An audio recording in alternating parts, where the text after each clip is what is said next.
समय व्यतीत करके चले जाते हैं। कौन से श्रोता होते हैं? चलनी की भांति।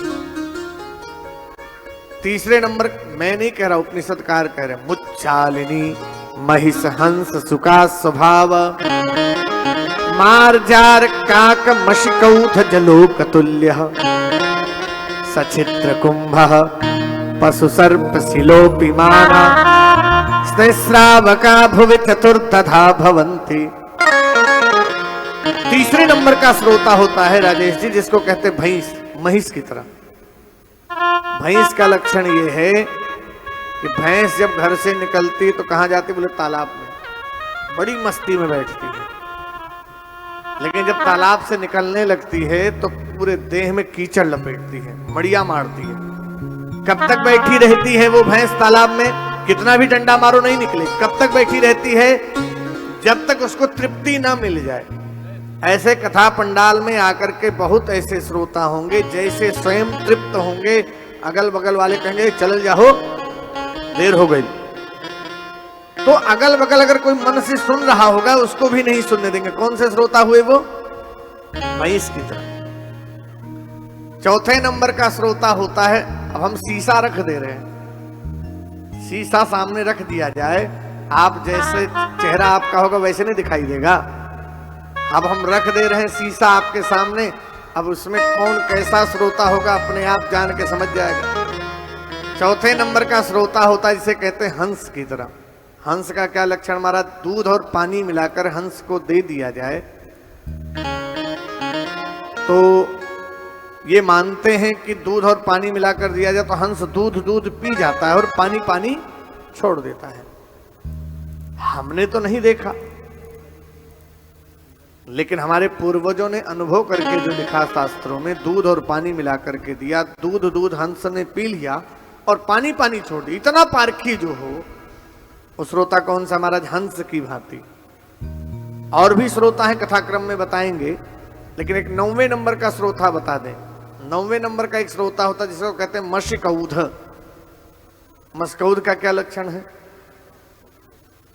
अब गोरखपुर आप आते जाते रहे होंगे, ज्यादा आते हैं ना, तो आप गोरखपुर जाइए, कितनों चद्दर तान के सोइए, और मौका पाने के बाद कान के पास आकर कौन भुनभुनाता है? भुन भुन भुन भुन भुन भुन भुन भुन भुन भुन भुन भुन, हाँ? मच्छर। ऐसे कुछ श्रोता ऐसे होते हैं, कथा पंडाल में आकर बैठेंगे, लेकिन जैसे लगा कि महाराज उधर देख रहे हैं तो इधर वाले कान में भुन भुन भुन भुन कर लेंगे, इधर देख रहे हैं तो उधर वाले कान में मौका पाया नहीं भुनभुना लिए। ये कौन से श्रोता हो जाएंगे?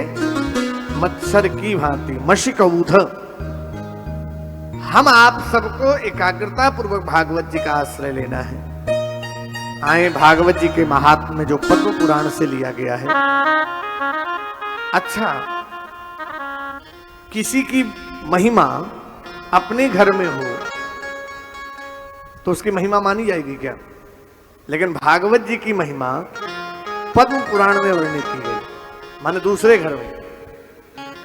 पद्म पुराण में बताया गया कि श्रीमद् भागवत के आश्रय लेने से क्या क्या होता है। पद्म पुराण के महात्म्य में जो भगवान श्री कृष्ण का जहां महात्म, भागवत जी का महात्म्य गाया गया, उसमें वंदना की गई,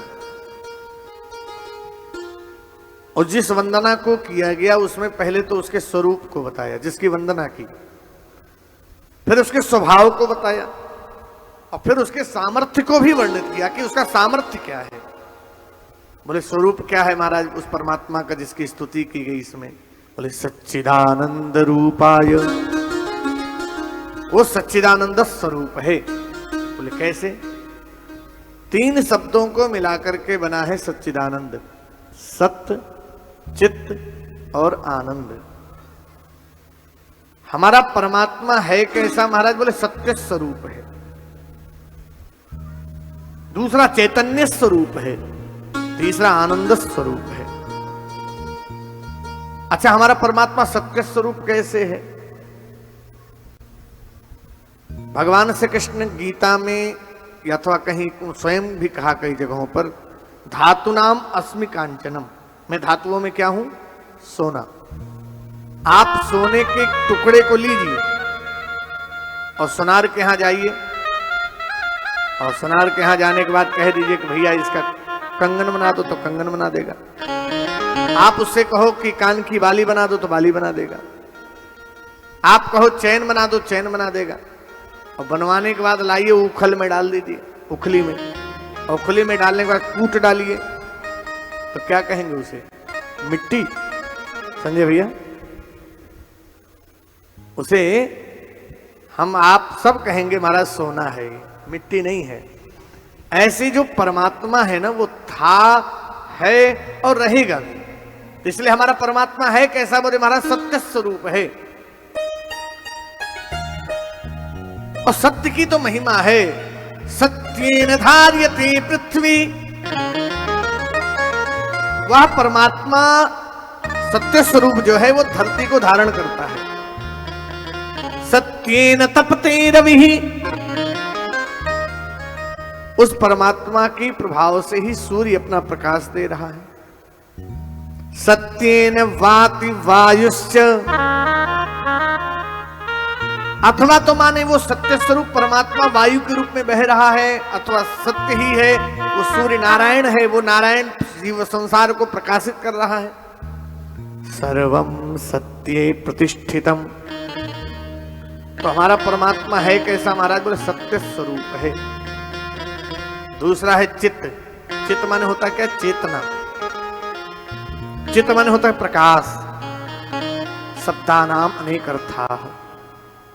कहीं चित्त माने चेतना कही गई, कहीं चित्त माने प्रकाश कहा गया। यदि वो चेतना में न होता, वो जो परमात्मा चित्त है, चैतन्य है, वो चेतना में न होता तो मैया यशोदा उसके पीछे डंडा लेकर के न दौड़ रही होती। हरीश जी आप वहां बैठे, हरीश जी को बता दी करते हैं। बोलो राधे राधे राधे राधे। चित्त माने प्रकाश और चित्त माने चेतना। चेतना में था तो राधा मैया उसके पीछे, यशोदा मैया डंडा लेकर के दौड़ती हैं। रुक जा तारीख नहीं, अबे तो बताऊं। अब वो भागता हुआ दिखाई पड़ता, तो मानो हमारा परमात्मा चैतन्य स्वरूप है। चेतना में ना होता वो गोवर्धन को न धारण करता, तो मानो हमारा परमात्मा चैतन्य स्वरूप है। तीसरा आनंद। हमारा जो परमात्मा है वो आनंद स्वरूप है। आनंद क्या है महाराज? गोस्वामी जी ने स्पष्ट कहा गंगा वृंदावनी सारंग में, जो आनंद सिंधु सुख राशि। जो आनंद सिंधु सुख राशि। जो आनंद सिंधु सुख राशि। जो आनंद सिंधु सुख राशि। सी करते त्रैलोक सुभाषे। करते त्रैलोक सुभाषे। जो आनंद सिंधु सुख राशि, संसार को सुख प्रदान करने वाला है, आनंद सुख का प्रदाता है। अच्छा आनंद है कहां महाराज? तो किसी से पूछो कि आनंद कहां है, तो बोले महाराज दिन भर एसी के कमरे में पड़े रहे तो ज्यादा आनंद है। इस समय तो दिन भर एसी के कमरे में पड़े रहे तो ज्यादा आनंद है, लेकिन कितना देर? एक दिन, 2 दिन, तीसरे दिन तो मन करेगा महाराज कमरे से बाहर निकल जाए। वो आनंद है, आनंद है, लेकिन वह आनंद भी कुछ पल के बाद लगता है कि हमें बाहर निकलना चाहिए।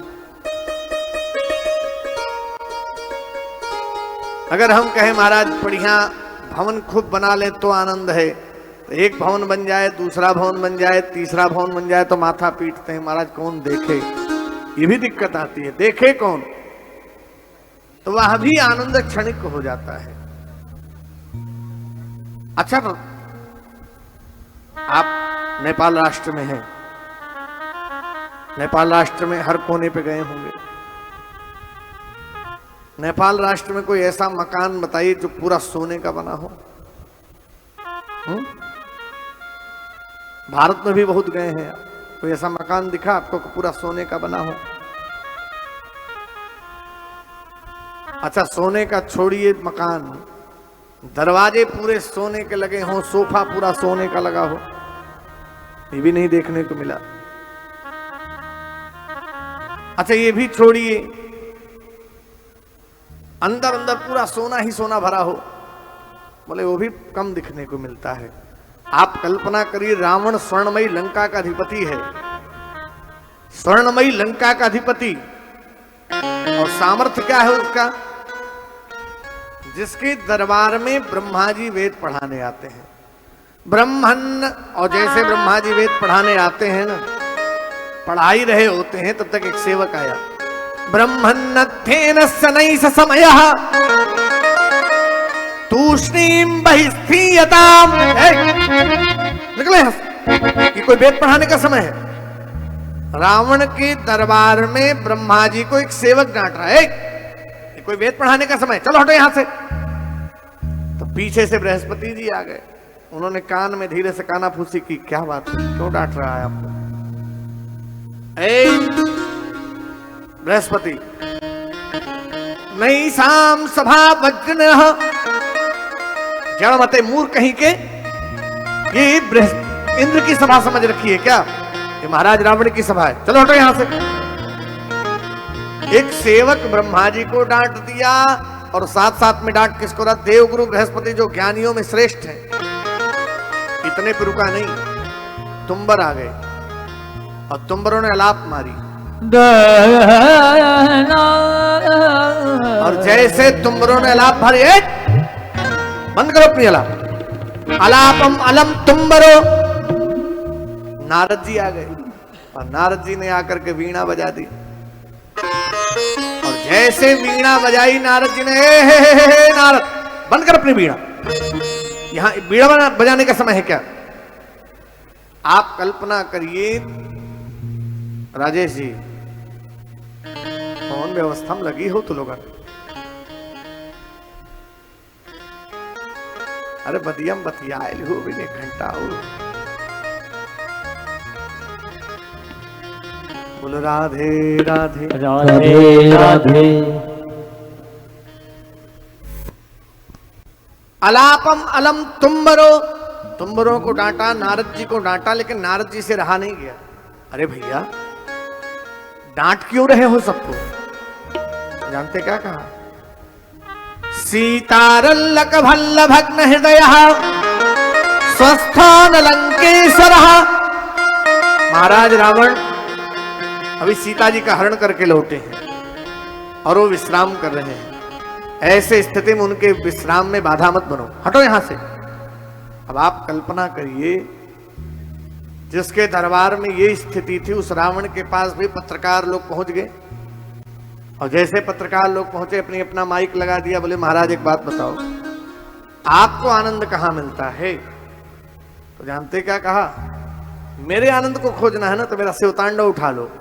इसमें स्पष्ट मैंने कह दिया, शिवेति मंत्र मुच्चरन् सदा सुखी भवाम्य हम। प्रभु मुझे आनंद खोजना होता है तो आपके चरणों में जब बैठता हूं, उस समय जो आनंद मिलता है संसार में कहीं वो आनंद दिखाई नहीं पड़ता। जय हो जय। तो आनंद है कहां? बोले भगवान की निकटता में आनंद है। सच्चिदानंद रूपाय, स्वभाव क्या है परमात्मा का? विश्वोत्पत्त्यादि है तवे, उसका स्वभाव है विश्व की उत्पत्ति करना। सामर्थ्य क्या है महाराज? तापत्रय विनाशाय, 3 प्रकार के तापों का वो समन करते हैं। बोले कैसे तापों का? दैहिक, दैविक, भौतिक तापा। 3 प्रकार के तापों का जो सहज समन करते हैं, ऐसे भगवान श्री कृष्ण को वंदन किया गया। श्री कृष्णाय वयं नुमः। ऐसे भगवान श्री कृष्ण की इसमें स्तुति की गई। एक बात बड़ी सुंदर और, यहां हम आप कथा सुनने बैठे हैं, बहुत लोगों की स्थिति यह है कि 3 बार भोजन की सबको फुर्सत है और 2 घंटे कथा में बैठने के लिए सारा काम याद आता है। इसी में कवि ने गाया है ना, 3 बार भोजन भजन एक बार, 3 बार भोजन भजन एक बार, उसमें भी आते हैं झंझट हजार, उसमें भी आते हैं झंझट हजार। 3 बार भोजन भजन एक बार, 3 बार भोजन भजन एक बार, उसमें भी आते हैं झंझट हजार, उसमें भी आते हैं झंझट हजार।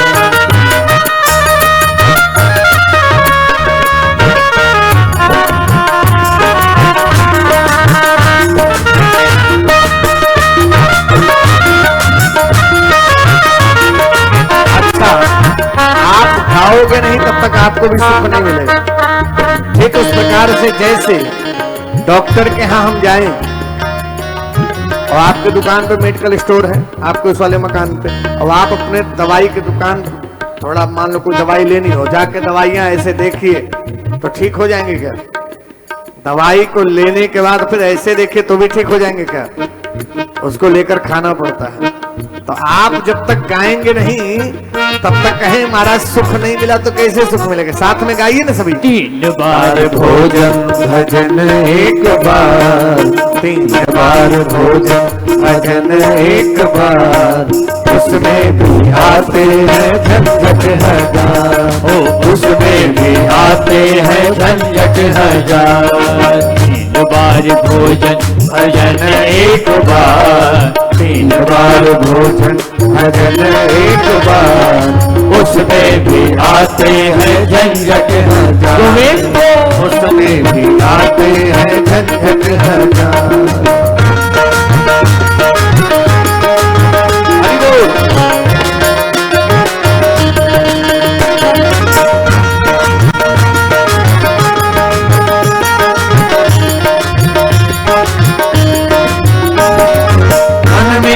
कहता है गंगा नहाऊं, मन मेरा कहता है गंगा नहाऊं, गंगा नहाऊं और जमुना नहाऊं, गंगा नहाऊं और जमुना नहाऊं। लेकिन जाते जाते रास्ते में आ गया बुखार, जाते जाते रास्ते में आ गया बुखार, उसमें भी आते हैं उसमें भी आते हैं झंझट हजार। 3 बार भोजन भजन एक बार, 3 बार भोजन भजन एक बार, उसमें भी आते हैं झंझट हजार, उसमें आते हैं झंझट हजार। हरि बोल।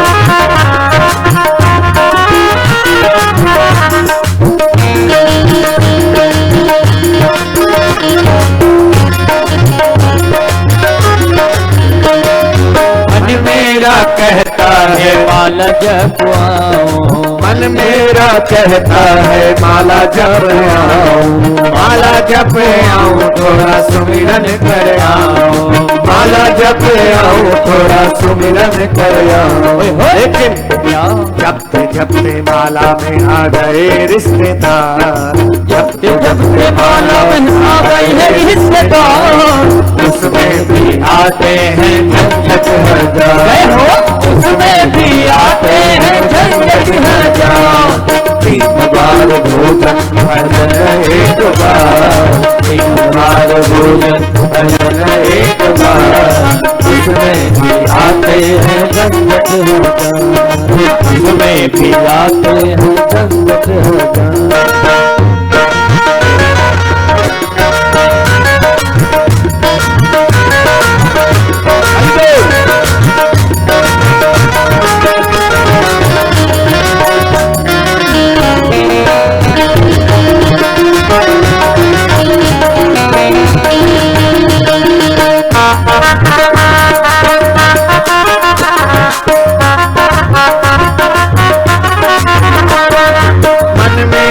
कहता है दान करे आऊं, मन मेरा कहता है दान करे आऊं, दान करे आऊं थोड़ा पुण्य कमाऊं, स्नान कर आऊं, थोड़ा पुण्य कमाऊं।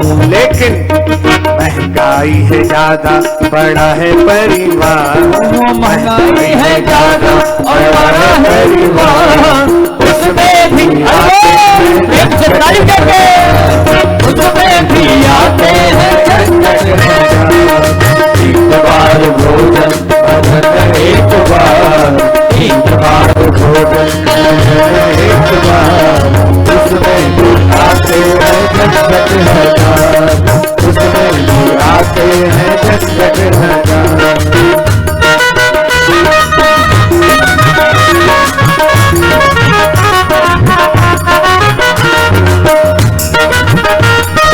हरि बोल। बहुत लोग कहते हैं 1 घंटा बीत जाए फिर सत्संग में चलेंगे, 1 घंटा और बीत जाए फिर सत्संग में चलेंगे, और पता चलता आरती हो गई। मन मेरा कहता है कथा सुने आओ, मन मेरा कहता है कथा सुने आओ, कथा सुने आओ, थोड़ा सत्संग करे आओ, कथा सुने आओ, थोड़ा दर्शन कर आओ। लेकिन क्या अच्छा मंदिर बना है ये, भगवान जी यहाँ ठाकुर जी विराजमान है, चलो वहाँ दर्शन कर लेंगे। लेकिन जैसे यहाँ पहुँचेंगे, जाते जाते मंदिर के लग गए के बाद, जाते जाते मंदिर के लग गए के बाद, उसमें भी आते हैं झंझट हजार, उसमें भी आते हैं झंझट हजार। 3 बार भोजन भजन एक बार, 3 बार भोजन भजन एक बार, उसमें भी आते हैं झंझट हजार, उसमें भी आते हैं झंझट हजार। 3 बार भोजन भजन एक बार, 3 बार भोजन भजन एक बार, उसमें भी आते हैं झंझट हजार, उसमें भी आते हैं झंझट हजार, उसमें भी आते हैं झंझट हजार। बहुत झंझट है गृह कारज नाना जंजाला, ते अति दुर्गम। शैल विशाला। बहुत जंजाल है, लेकिन इन जंजालों से निकल करके हमें 3 घंटे रोज देने हैं, 3 से 3.5 घंटे। ये 3-3.5 घंटे के समय हमको कुछ न कुछ नई दिशा देंगे। अच्छा, हम आप तो 7 दिन का संकल्प लेकर सुनते हैं, 9 दिन का संकल्प लेकर सुनते हैं, 15 दिन का संकल्प लेकर सुनते हैं, लेकिन एक पुराणों की भूमि है जिसको कहते हैं नैमिषारण्य। नैमिषे निमिष क्षेत्रे ऋषयः सौनकादयः, सत्रम स्वर्गाय लोकाय सहस्र सममासत। वर्ष भर का संकल्प। तो करते क्या है, कहाँ ही सुने, कोई कहता है कोई सुनता है, बार बार अनेक रूप में भगवान की चर्चा को सुनते हैं। लेकिन हम आप 1 दिन की सुनेंगे, 2 दिन, 7 दिन की कथा सुन करके भी विश्राम हो जाएगा, लेकिन ये 7 दिन तो हम एकाग्र हो जाएंगे। सूत जी महाराज विराजमान थे नैमिषारण्य में, एकांत साधन में लगे थे। सौनकादिक मुनि वहां विराजमान है। सौनकादिक मुनियों की इच्छा जगी कोई ऐसे महापुरुष आवे जिनके द्वारा हमें ज्ञान प्राप्त हो सके। तो कहते हैं उसी सभा में सूत जी का आना हो गया। तो सबने खड़े होकर के स्वागत किया, और जैसे सूत जी को देखकर सबने स्वागत किया, सूत जी ने कहा, अरे मैं नहीं, आपके सामने एक बालक, आप मेरा अभिवादन क्यों कर रहे हैं? बोले कुछ भी हो, आप बालक भले हो लेकिन ज्ञान में श्रेष्ठ हो। समाज में कई प्रकार से बड़े लोग होते हैं। कोई कहते हैं महाराज धन वृद्धा, महाराज इस बाजार के सबसे धनाढ्य है, धन वृद्धा। कोई बल से बड़ा होता, बल वृद्धा। आयुर्वृद्धास्तथैव च, कोई आयु से बड़ा होता है। लेकिन ते सर्वेपि ज्ञान वृद्धाश्च, उन सबसे बड़ा कौन है? कौन? बोले ज्ञान। ज्ञान तो आज का है नहीं, ज्ञान तो आदि है। तो बोले महाराज आपके ज्ञान को देखकर हमने खड़े होकर के आपका स्वागत किया। अच्छा, संत का क्षण हो मिल जाए ना तो पहला प्रश्न करते महाराज, आजकल व्यवसाय नहीं ठीक चला, जरा देखिएगा। हाँ, लेकिन संत का क्षण मिले तो पहला प्रश्न करो, जैसे सौनकादिक मुनियों ने किया। कृष्ण प्राप्ति करम सस्वत साधनम तद्वदाधुना। कृष्ण की प्राप्ति कैसे हो सकती है, ये प्रश्न किया। ये स्थिति जहां जन्म लेती है, कहते हैं उन पर ईश्वर की करुणा सहज बरसती है। हम आप तो यहां पर बैठे हैं और जानते हो, सौनकादिक मुनियों से सूत जी महाराज ने कहा कि ये जो कथा मैं आपको सुनाने चल रहा हूं, सुराणाम अपि दुर्लभा। महाराज, ये कथा देवताओं को भी दुर्लभ है। कैसे? जब सूत जी सुखदेव जी महाराज को जब ज्ञान हुआ कि हमें चल करके कथा देनी चाहिए किसी को, और सुखदेव जी ने आकर के परीक्षित जी को कथा को देना चाहा। अभी प्रारंभ करने ही जा रहे थे, इतने में देवतागण आ गए। क्यों? देवताओं ने मन में विचार किया कि परीक्षित जी में सामर्थ्य है, जब चाहे तब भागकर मेरे पास आ सकते हैं, लेकिन मेरे पास ना आकर के वो वहीं पर विराजमान है और हमारे पास आकर हमसे ज्ञान अर्जन नहीं, अमृत प्राप्त नहीं किया, तो जरूर ये कथा में कुछ विशेष है। चल करके आ गए और कहा महाराज, हे गुरुदेव। और आए जब तो ऐसे नहीं आए, सीधे जयकार करना शुरू कर दिया। बोले पूज्य सुखदेव जी महाराज की जय हो, परीक्षित जी महाराज की जय हो। बाबू जी, किसी से कोई वस्तु लेनी हो ना तो क्या करते हैं हम? अरे महाराज, आप बड़े सज्जन हैं, आप बहुत दयालु हैं, हमने आपकी बहुत प्रशंसा सुनी। खूब प्रशंसा करेंगे और धीरे से कह देंगे, भाई साहब हमको ये वस्तु चाहिए थी, धीरे से। तो ऐसे किसी से कोई वस्तु प्राप्त करनी हो तो उसकी प्रशंसा की जाती है। अब यहां पर भी प्रशंसा खूब हुई, और जब प्रशंसा हुई तो फिर धीरे से, महाराज कैसे आना हुआ देवताओं? परीक्षित तुमने बुलाया क्या? बोले नहीं गुरुदेव मैंने। गुरुदेव आपने? मैंने भी नहीं बुलाया। आने और आए तो पूछा कैसे आना हुआ देवताओं? बोले महाराज, ये जो कथामृत आप परीक्षित को देने जा रहे हो, ये कथामृत हमें दे दो, बदले में हम इसके अमृत दे देंगे परीक्षित को। मृत्यु का भय है, तक्षक आएगा काट लेगा, इसी का न भय है। हम अमृत दे देंगे और कथामृत हमें दे दो। जैसे कहा कथामृत हमें दे दो, बदले में हम अमृत दे देंगे। बोले भैया जिसे पीना है उसी से पूछ लो। और जब परीक्षित जी से पूछा कि आप कथामृत हमें दे दो, अमृत ले लो। बोले अमृत में क्या महिमा है और कथामृत में क्या महिमा है कि आप इसके बदले में हमें ये बदला बदली करने को कह रहे हो? तो कहा गुरुदेव आप ही बताओ, इसमें कौन मणि है कौन कांच है? क्वा कांच क्वा मणिर महान। इसमें कौन कांच है कौन मणि है, आप बताओ, क्योंकि पारखी आप हो। बोले कथामृत और अमृत में अंतर इतना ही है, जब हम पुण्य करते हैं, पुण्य करके कहां जाते हैं? बोले स्वर्ग। और स्वर्ग जाते हैं तो जैसे आज हरी भरी माला हमारे गले में डाली गई ना, ऐसे हरी भरी माला डाली जाती है और साथ में मिलता है अमृत। जब तक हमारे पास पुण्य होते हैं तब तक तो हम स्वर्ग में होते हैं, लेकिन पुण्य क्षीणे पुनः मृत्यु लोकम विसंति। जैसे पुण्य क्षीण होता है हम पुनः मृत्यु लोक में आ जाते हैं पुनः। अब कथामृत की महिमा यह है कि जो कथामृत का एक बार पान कर ले, वो भव सागर से मुक्त होकर के ब्रह्म में लीन हो जाता है। तो जानते हो सौनकादिक मुनियों, अभक्तांश विद्याय न ददौ स कथामृतम श्रीमद्भागवती वार्ता सुराणामपि दुर्लभा। अभक्त कह के भगा दिया, और जैसे अभक्त करके भगाया, देवता भागे भागे ब्रह्मा जी के पास गए, पाहि माम पाहि माम पाहि माम। बोले प्रभु हम कथामृत का पान करने नीचे गए धरती पर, हमें कथामृत नहीं दी बल्कि अभक्त कह के हमें भगा दिया। आखिर इस कथामृत में है क्या? ब्रह्मा जी ने कहा था ये तो परीक्षण करना पड़ेगा, तराजू मंगाइए। अच्छा, हर चीज को परखने की तौलने की अलग अलग साधन है। अच्छा, कोई लोहा तौलता है, कोई सोना तौलता है, सबके अलग अलग साधन अलग अलग हैं। ऐसे ही व्यक्ति के स्वभाव को तौलने का भी साधन है। तो एक तराजू मंगाया, एक पड़ले पर रखा श्रीमद् भागवत जी को, एक पड़ले पर रखा यम नियम आसन प्राणायाम प्रत्याहार ध्यान धारणा समाधि अष्टांग योग रख दिए। लेकिन जानते हो सौनकादिक मुनियों, भागवत जी का पड़ला नीचे हो गया, सारे के सारे साधन ऊपर उठ गए। क्यों? इसलिए उठ गए कि भागवत जी की महिमा है कि भागवत कोई ग्रंथ नहीं है, भागवत भगवान का स्वरूप है।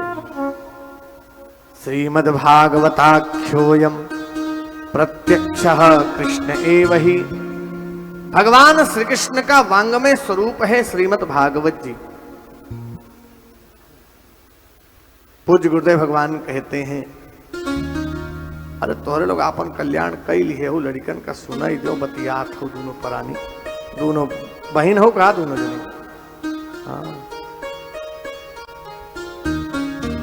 हाँ बतियाला ना मौका ना मिली। हाँ एक चीज जान लीजिए, कथा जवानी का है विषय, कथा राजेश जी जवानी का विषय है, ना कि बुढ़ापे का। बुढ़ापे में तो पछतावा होता है महाराज। बोले कैसे? एक सिपाही जी थे, वो अपने कमरे में सो रहे थे, साथ में धर्मपत्नी जी भी थी। दरवाजे पे किसी के आने का आहट, और धर्मपत्नी जी बोले, ए जी लगता कोई चोर दरवाजे पे आया है। पुलिस वाला मैं हूं कि तुम हो? जी आप हो, चुपचाप सो जाओ। चोर अंदर घुसा। अच्छा कभी कभी घरों में 2-3 दरवाजे होते प्रवेश करने, दूसरे वाले दरवाजे से अंदर आने लगा। और जब अंदर आने लगा तो फिर कहती, ये जी चोर अंदर आ रहा है। पुलिस वाला मैं हूं कि तुम हो? जी आप हो। अब चोर अंदर घर में आया। अच्छा कितनों जेवर माताएं बनावे, लेकिन बिना चरौंधा के कुछ जेवर बनाए बिना नहीं रहती है, चरौंधा जरूर करती है। तो चरौंधा करके किसी तरीके से कुछ जेवर आदि अतिरिक्त बनाए थे, बगल वाली अलमारी में रखा था। चरौंधा जानते हैं ना? है? तो जेवर आदि बने थे, अब अलमारी में रखा था। चोर उसी कमरे में पहुंच गया, अलमारी काटने लगा। फिर चिल्लाए, जी चोर अलमारी काट रहा है। पुलिस वाला मैं हूं कि तुम हो? जी आप हो। लगा चोर को रंगे हाथ पकड़ने की विशेष योग्यता, इसलिए बार बार डांट दे रहे हैं। चोर ने अलमारी काटी, जेवर निकाला, लेकर के भगा। और जब भगा तो फिर कहती है, जी चोर सब कुछ लूट के ले जा रहा है। बोले पुलिस वाला मैं हूं कि तुम हो? बोले आप ही हो पुलिस वाले, ठीक है, लेकिन चोर सब कुछ लूट के लेके क्या करूंगी पुलिस वाला होकर के तुम्हारे? बोले समय कितना? बोले रात के 2 बजे हैं। बोले हमारी ड्यूटी सुबह के 9 बजे है। ऐसे कुछ लोग कह देते, महाराज बुढ़ापा आएगा तो भजन कर लेंगे, बुढ़ापा आएगा तो कथा सुन लेंगे। अरे महाराज बुढ़ापे में तो पछताना पड़ता, अभी कथा में आगे मिलेगा प्रसंग। बुढ़ापे में पछताना पड़ेगा, इसलिए जवानी में चेत करके जो भागवत का आश्रय ले लेता उसे परम सुख की प्राप्ति होती। पूज्य गुरुदेव भगवान कहते हैं, अब देवताओं के तराजू मंगाई गई, भागवत जी का पड़ला नीचे हुआ, सारे साधन ऊपर उठ गए। और हे सौनकादिक मुनियों, इसकी विधि संत नारद जी ने सनकादिक मुनियों से सुनी। तो सौनकादिक मुनि बोले, महाराज ये तो समझ में नहीं आता है कि नारद जी की स्थिति है कि एक क्षण से अतिरिक्त कहीं रुकते नहीं, और सनकादिक मुनि कहीं आते जाते नहीं, फिर आखिर ये कैसे स्थिति बनी? तो कहा एक बार संत नारद जी बद्रिका आश्रम की तरफ बड़ी तीव्रता से भागे जा रहे थे, करुण करुण स्थिति में। और जैसे भागे भागे जा रहे थे, सनकादिक मुनियों ने देख लिया। और जैसे सनकादिक मुनियों ने देखा तो बोल पड़े, नारद रुक रुक रुक रुक, कथम ब्रह्मण दीन मुखः कुतश्चिंता तुरो भवान, त्वरितम गम्यते कुत्र कुतश्चागमनम तव। नारद कहां जा रहे हो तुम, और कहां से इतनी तीव्रता से आ रहे हो तुम? कुतश्चागमनम तव, और जा कहां रहे हो नारद? भैया मैं धरती को श्रेष्ठ समझ के धरती पर गया था। अहम तो पृथ्वीं यातो ज्ञात्वा सर्वोत्तमामिति, पुष्करंच प्रयागंच काशीम गोदावरी तथा, काशी अयोध्या धरती पर गया, सारे तीर्थों पर भ्रमण किया, लेकिन मुझे कहीं धर्म नहीं दिखाई पड़ा। नापस्यम कुत्रचित् शर्म मनस्संतोषकारकम कलिना धर्म मित्रेण धरेयम बाधिताधुना। जहां भी गया भैया अधर्म ही अधर्म दिखाई पड़ा। बोले कैसा अधर्म दिखाई पड़ा? कन्या विक्रयणो लोभात् दंपत्तीनांच कलकनम। लोग धन के लोभ में अपनी कन्याओं का विक्रय कर दे रहे हैं। इतना ही नहीं भैया, तरुणी प्रभुता गेहे, घर में बूढ़े माता पिता हैं उनकी सलाह नहीं ली जाती है। अभी नई नई ब्याह करके जो बहू आए उसकी सलाह होती है। तरुणी प्रभुता के हैं। इतना ही नहीं भैया, कामिन्यः केशशूलिन्यः, शास्त्र में स्त्रियों का बाल काटना मना है, लेकिन आए दिन हर महीने में एक महीने में एक बार पार्लर जरूर जाती हैं। नारद जी ने देखा होगा सबको। कामिन्यः केशशूलिन्यः अट्टशूला द्विजातयः। द्विज को खेती नहीं कहा गया है, ब्राह्मण को खेती का कर्म मना ही की गई, लेकिन भैया मैंने जहां भी देखा अट्टशूला द्विजातयः, द्विज खेती आदि कर्मों में लग गए हैं। कहीं भी शांति नहीं दिखाई पड़ रही थी। मैं जा रहा था बड़ी तीव्रता से, एक जगह देखा क्या, एक स्त्री रो रही है, उसके गोद में दो पुरुष बूढ़े बूढ़े हैं, दोनों अचेत हैं। पास में कुछ स्त्रियां उसको पंखा कर रही थी। भैया शास्त्र कहता है जहां स्त्रियों का समूह हो बिना बुलाए नहीं जाना चाहिए। मैं दूर बैठा बैठा ये सारा दृश्य देख रहा था। थोड़ी देर बाद में जब जाने लगा, उस स्त्री की दृष्टि मुझ पर पड़ गई और उसने उसी पल कहा, भो भो साधो क्षणम तिष्ठ मच्चिंतामपि नाशय दर्शनम तव लोकस्य सर्वथा गहरम परम। हे साधो रुक जाओ, आपको देखते मेरी चिंता दूर होती दिखाई पड़ रही है। भैया मैं पास में गया क्योंकि उसने मुझे बुलाया था, और जैसे मैं पास में गया तो मैंने पूछ लिया कि देवी आप कौन हो? कहा इमे, ये जो स्त्रियां खड़ी है ये कौन है? कहा विमऊ आप कौन? ये दोनों जो बूढ़े बूढ़े ये दोनों कौन है? तो उसने अपना परिचय दिया भैया। उसने कहा कि अहम भक्ति ख्याता, मैं भक्ति हूं। इमऊ में तनयऊ मतऊ, ये दोनों मेरे पुत्र हैं। ये स्त्रियां गंगाद्या सरितश्चेम मत्सेवार्थम समागता, ये गंगा आदि नदियां हैं जो मेरी सेवा में उपस्थित हुई हैं। लेकिन जानते हो भैया, मैंने उसी पल उन पर दया करके मैंने पूछा, भैया मैंने संसार में देखा है कि पुत्र युवान होते हैं और माँ बूढ़ी होती है। आप कहती है दो बूढ़े बूढ़े आपके पुत्र हैं और आप युवान होकर इनकी माँ हो। तो हाँ महाराज, कुछ उल्टा ऐसे ही है। ऐसा क्यों हुआ? मैं धरती पर जन्मी, उत्पन्ने द्रविणे साहम, द्रविण में मेरा जन्म हुआ। वृद्धि कर्नाटके गता, मैं कर्नाटक पहुंचे, मैं वृद्धता को प्राप्त होगी कर्नाटक जाते ही। क्वचिन क्वचिन महाराष्ट्रे, महाराष्ट्र गई, कहीं कहीं मैं पूछी गई, लेकिन जैसे गुजरात पहुंची, गुर्जरे जीर्णताम गता, गुजरात में जाते में बूढ़ी हो गई। लेकिन वहीं एक साधु को दया आई, साधु ने कहा तू यहां से वृंदावन चली जा। मैं वृंदावन आ गई, मैं तो जवान हो गई, लेकिन मेरे दोनों के दोनों बालक अभी भी बूढ़े के बूढ़े हैं। जैसे कहा कि अभी भी बूढ़े के बूढ़े हैं, उसी पल भैया मैंने वेद का पाठ किया। वेद वेदांत पाठैश्च गीता पाठैर मुहुर्मुहुः, वेद का पाठ किया, वेदांत का पाठ किया, गीता का पाठ बार बार किया। थोड़ी सी चेतना आती फिर मूर्छित हो, चेतना आती फिर मूर्छित हो जाते। लेकिन उसी से मुझे एक शब्द सुनाई पड़ा, सत्कर्म करो, सत्कर्म करो। ये सत्कर्म क्या है भैया? सत्कर्म सूचको नूनम। नारद, ज्ञान यज्ञ स्मृतो बुधैः श्रीमद् भागवतालापः सतुगीत सुखादिभिः। सुख के मुख से प्रस्फुटित जो श्रीमद् भागवत है यही तो सत्कर्म है। तो भैया आप हमें भी सत्कर्म सुनाओ। और जानते हो परीक्षित, चारों भैया एक सिंहासन पर शिला पर बैठ गए।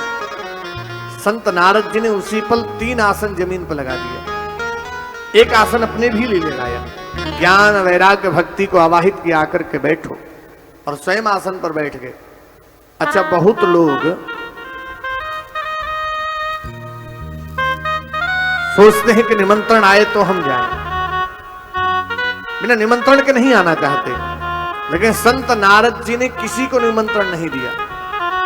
जिनके कानों में सूचना मिली कि भगवान संत नारद जी कथा का आयोजन कर रहे हैं, सनकादिक मुनि कथा सुना रहे हैं, सब भाग चले और सबने आया। आसन बासन सब अपना लेकर के आए। कभी बिछाने के लिए नारद जी व्यवस्था थोड़ी न किए होंगे, सब अपना अपना आसन ला करके बिछा करके तो बैठे।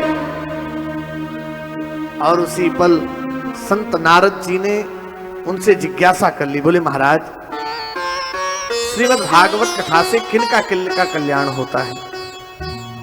तो स्पष्ट कहा गया, कायेन वाचा, वाणी के द्वारा भी अपराध होता है। संजय भैया, हम किसी को कटु नहीं बोलना चाहते, लेकिन कभी कभी हमसे भी कटु निकल जाता है। और कुछ लोग जानबूझ करके दिन भर कटु बोलते हैं। कायेन वाचा मनसा पिपातकम, मन के द्वारा भी पाप होता है। नित्यम प्रकुर्वन्ति सठा हठेन ये परस्तु पुष्टा मलिना दुराशयः। बहुत लोग ऐसे होते, दूसरे का धन लेकर के और फिर जीवन भर अपना सुख से जीवन व्यतीत करेंगे। वो मांगने आएगा तो कटु वचन कहेंगे। ऐसे लोग भी यदि श्रीमद् भागवत का आश्रय ले लें तो उनका भी कल्याण हो जाता है। क्यों? सुनेगा अगर वो तो उसका भी जीवन बदलेगा, उसके जीवन में पश्चाताप की स्थिति जन्म लेगी। ये मानवाः, चारों भैया एक साथ बोल रहे हैं। कुमारा ऊचुह कहा है, यहां अकेले नहीं बोल रहे, चारों मिलकर के बोल रहे हैं। ये मानवाः पाप कृतस्तु सर्वदा, जो मानो दिन भर पाप कर्म में लीन रहता हो। सदा दुराचार रता विमार्गगाः, विमार्गी हो। क्रोधाग्निदग्धाः, क्रोध की अग्नि में दिन भर जलता रहता हो। कुटिल हो, कामी हो, ऐसा व्यक्ति भी श्रीमद् भागवत का आश्रय ले ले तो भागवत जी उसका भी कल्याण कर देती है। लेकिन भागवत का आश्रय ले तो भागवत की शरणागति पे आना बहुत कठिन है। तो हंस पड़े नारद जी कि महाराज किसी का कल्याण हुआ क्या? नहीं बता रहे, हुआ ना कल्याण। तुंगभद्रा तटे पूर्व भूतपत्तनमुत्तमम् यत्रा स्वधर्म यत्रा वर्णा स्वधर्मेण भूत पूर्वभूतपत्तमत्तमम् आत्मदेवः पुरे तस्मिन् सर्ववेद विशारदाः श्रौतस्मार्तेषु निष्णातो दुजीव इव भास्करः। इतना ज्ञान था आत्मदेव जी को कि मानो दूसरे सूर्य माने जाते थे। लेकिन जानते हो सौनकादिक मुनियों, एक दिन की घटना, आत्मदेव जी जितने स्रोतस्मार्ती थे, संध्या गायत्री काल करना राजेश जी, लेकिन पत्नी है उनकी जिनका नाम है धुंधली, जजमानी नहीं करती। उतनी ही जजमानी करते जैसा परिवार भरण पोषण हो, जजमानी करना उनका धर्म था। आत्मदेव जी जजमानी भी करते थे, लेकिन जैसे मौका मिलता था ईश्वर के ध्यान में लग जाते थे। लेकिन उनकी पत्नी धुंधली, महाराज यथा नाम तथा गुण, जब तक आत्मदेव जी घर में हैं, जी जल ले आऊं, ले आओ, जी भोजन ले आऊं, ले आओ, बार बार पूछेंगे जल ले आऊं, भोजन ले आऊं। लेकिन जैसे पतिदेव घर से बाहर निकले, कमर में फेंटा बांधा और झाड़ू लगा रही है, झाड़ू उठाया, पड़ोसी के दरवाजे पर फेंक दिया। पड़ोसन ने देख लिया, हम रही दरवाजा तुम्हें मिलल हाल के हमरे दरवाजा पूरा फेंका। अब सामने वाले से, कभी सामने वाले से लड़ लेना, कभी बगल वाले से लड़ लेना, कभी इधर वाले से लड़ लेना। दिन भर विवाद में लगे रहती थी वो। जिसके जीवन में धुंधली जैसी प्रवृत्ति होती है वो अगल बगल किसी से प्रेम से रह ही नहीं सकती, सबसे विवाद में ही फंसी रहती है वो। वही स्थिति इनकी भी है, कभी इधर लड़ना, कभी इधर लड़ना, कभी सामने वाले से लड़ना, दिन भर विवाद में लगे रहना। जानते हो परीक्षित, इतना ही नहीं हे सौनकादिक मुनियों, यथा नाम तथा गुण की स्थिति थी उसकी। लेकिन उसी समय बैठे थे दरवाजे पर। अच्छा, पड़ोसी भी अच्छे मिल जाएं तो ईश्वर की करुणा मानो। हाँ, अच्छे पड़ोसी मिल जाए। एक पड़ोसी आया, पंडित जी राम राम। भैया राम राम। वो तुलसी का विरवा मिलेगा क्या? भैया आंगन में पेड़ तो है लेकिन क्या कहें उसमें तुलसी पत्र नहीं है। तब तक दूसरा आया, पंडित जी गाय का दूध मिलेगा क्या? बोले महाराज गाय तो है लेकिन बछड़ा है ही नहीं, तो दूध कहां से हो? एक बात बड़ी सुंदर कही गई है, कुछ चीजें जीवन भर छाती को जलाती हैं। बोले कैसी? कुग्राम वासः, ऐसे जगह पर हम निवास करते हो जहां आपस में प्रेम न हो, ऐसे गांव में हमें निवास मिल जाए। कुग्राम वासः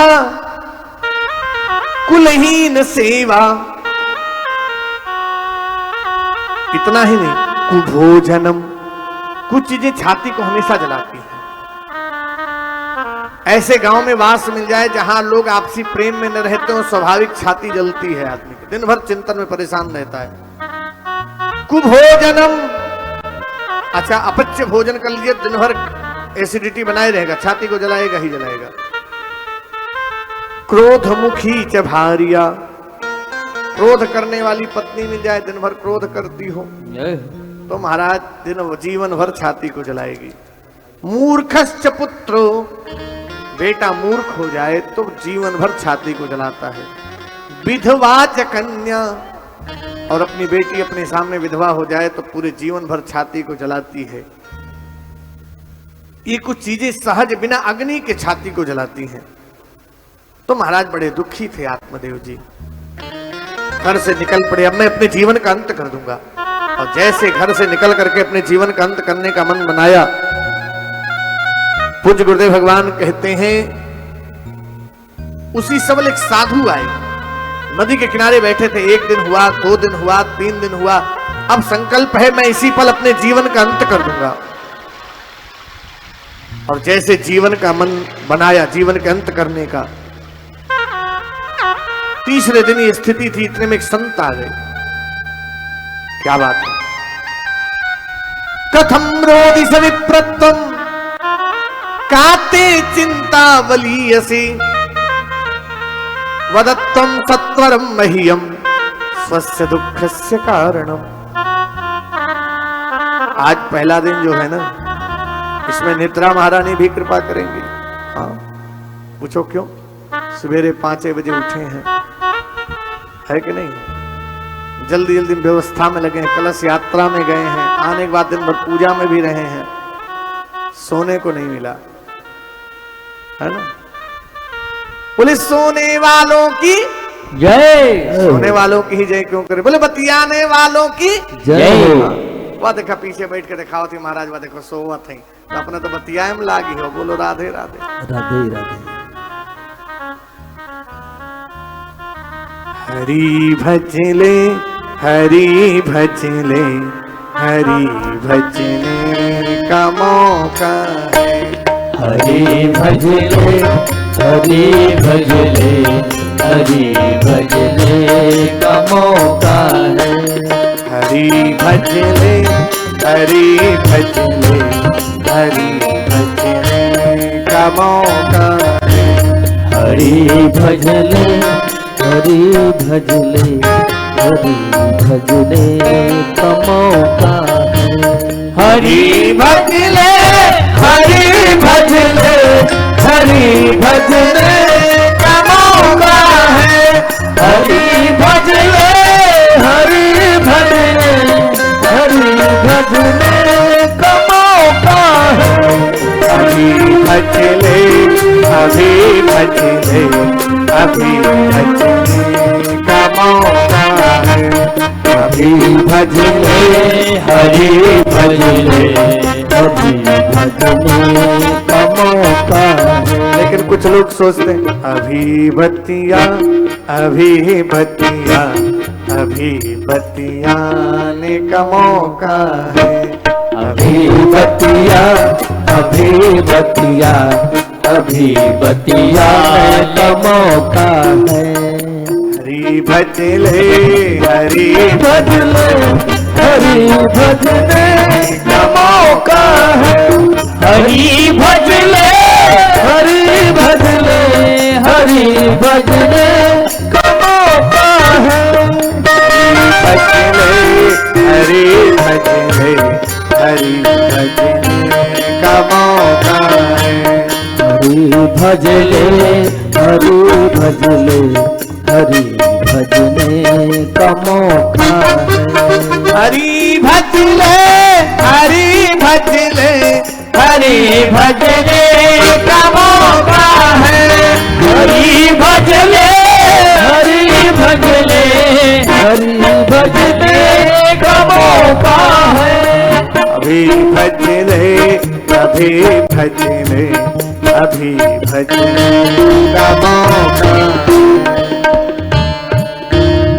नदी के किनारे बैठे थे, आत्मदेव जी के सामने जब ब्राह्मण आए तो ब्राह्मण से पूछ लिया, कथम रोदि सविप्रतम, क्या बात है विप्रदेव, आप क्यों रो रहे हो?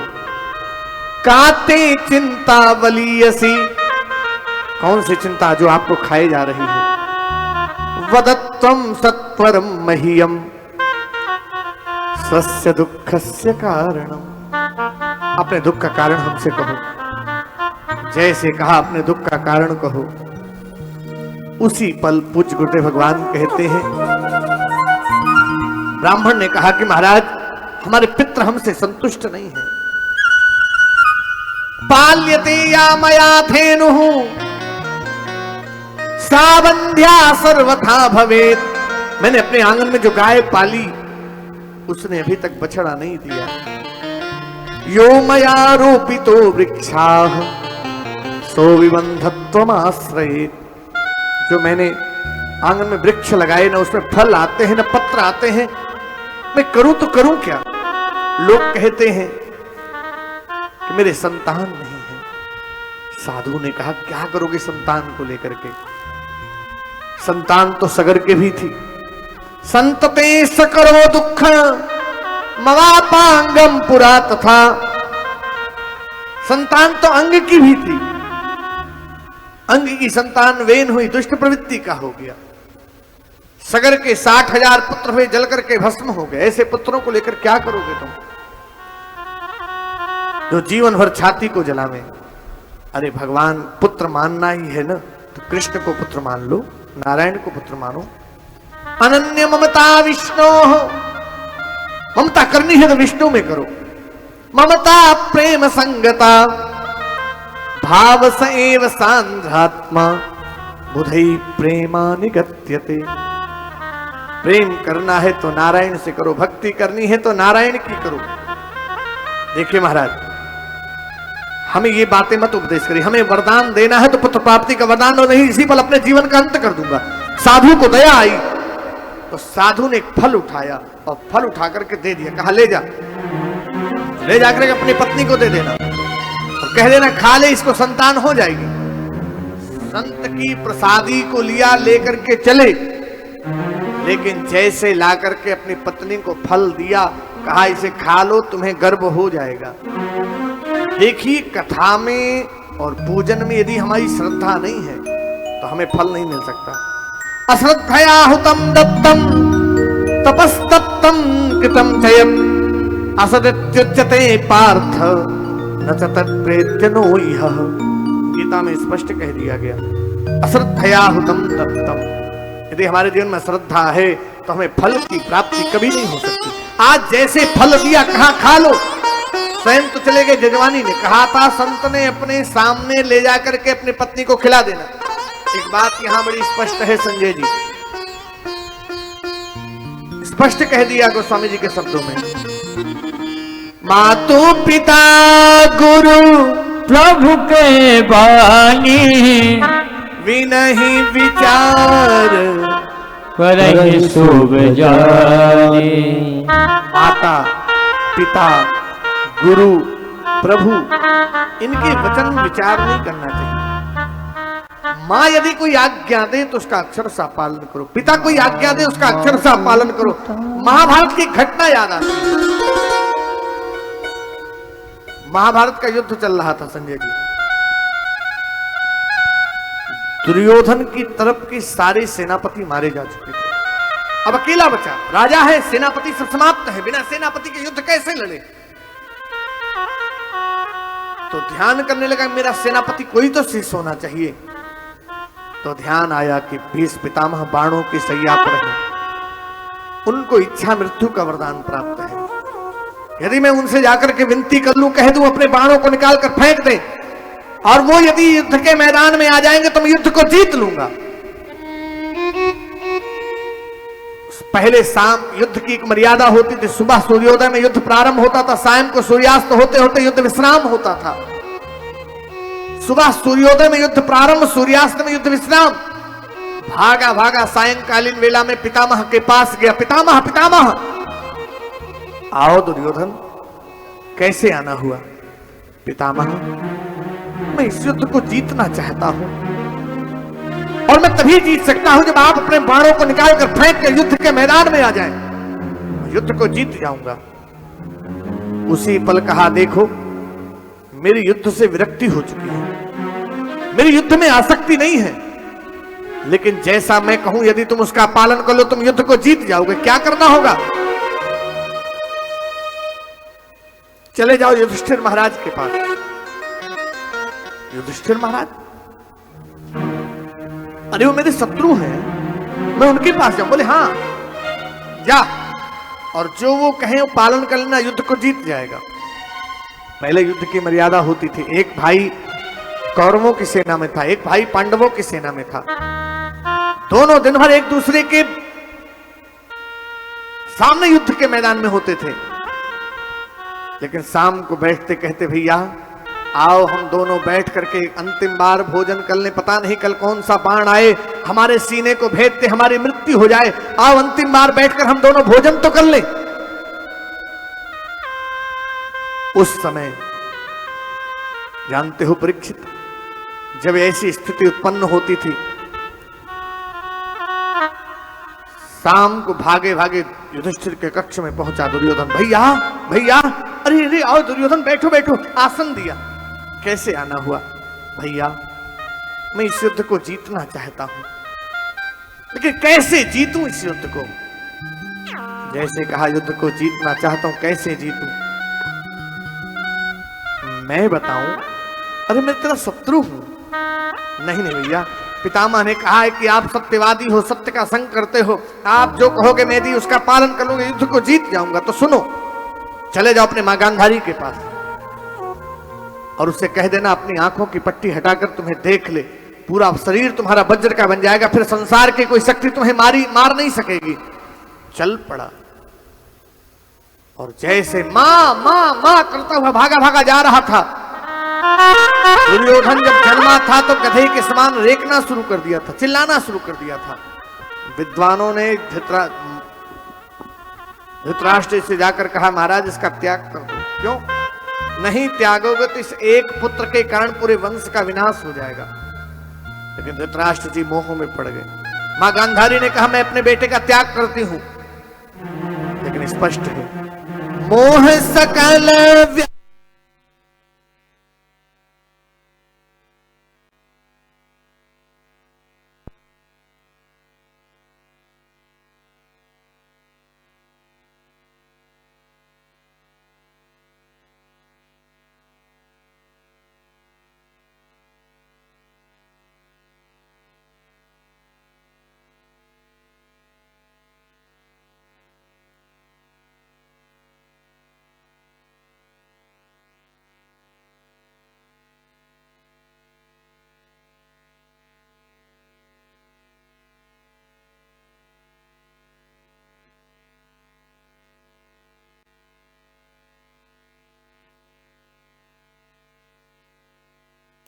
उपजहि बहुशूला, पिन्हते पुनि उपजहि बहुशूला।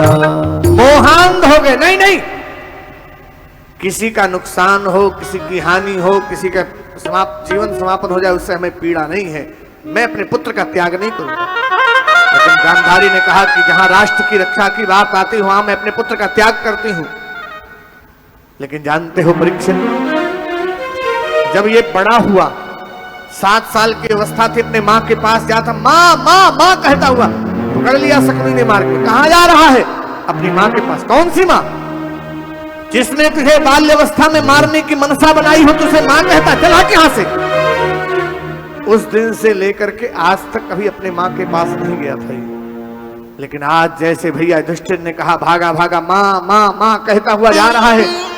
मां का हृदय कितना भी कठोर क्यों ना हो, पुत्र के लिए पिघल जाता। दौड़ पड़ी, पकड़ लिया जग। क्या चाहिए तुझे? मां। भैया युधिष्ठिर ने कहा, यदि तू अपनी आंखों की पट्टी खोलकर मुझे देख लेगी ना, तो मेरा पूरा शरीर वज्र का बन जाएगा। क्योंकि जिस दिन से आपका विवाह पिताजी के संग निश्चित हुआ, उस दिन से लेकर के आज तक आपने संसार को नहीं देखा है, तो कृपा करके आप हमें देख दो। तो मां ने कहा, चला जा यमुना जी स्नान करना। स्नान करना, नंगे वदन चले जाना। गया है, स्नान किया है, नंगे वदन भागा भागा आ रहा था। मार्ग में द्वारिकाधीश मिल गए, केले की लंगोटी लगाते। कहां चल रहा है? मां के पास जाना। कौन सी मां? इधर आ। मां के पास जा रहा बिना वस्त्र के? शास्त्र नहीं पढ़ा है क्या तूने? 16 वर्ष का बालक हो, एकांत में भी नहीं बैठना चाहिए। काम कर, केले की लंगोटी लगा ले। और उसे समय केले की लंगोटी लगाई। लगाकर जैसे मां के पास पहुंचा, मां ने आंखें खोली, पूरा शरीर वज्र का बन गया, लेकिन उसकी कमर कमजोर हो गई। घिसक घिसक कर चला, क्योंकि अंत में युद्ध में उसकी कमर टूटी। आगे क्या स्थिति, इसकी चर्चा कल के दिवस में रहेगी, उस वाले प्रसंग में दुर्योधन के साथ हो।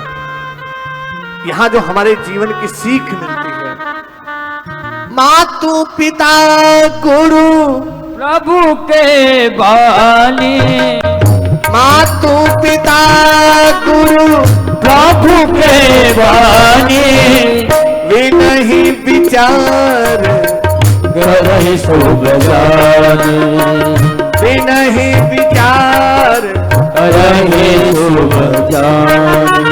राजेश जी, माता पिता गुरु प्रभु, इनकी वचन में फेरबदल नहीं करनी चाहिए, नहीं तो उस दुर्योधन कितना गति हो जाएगी। आज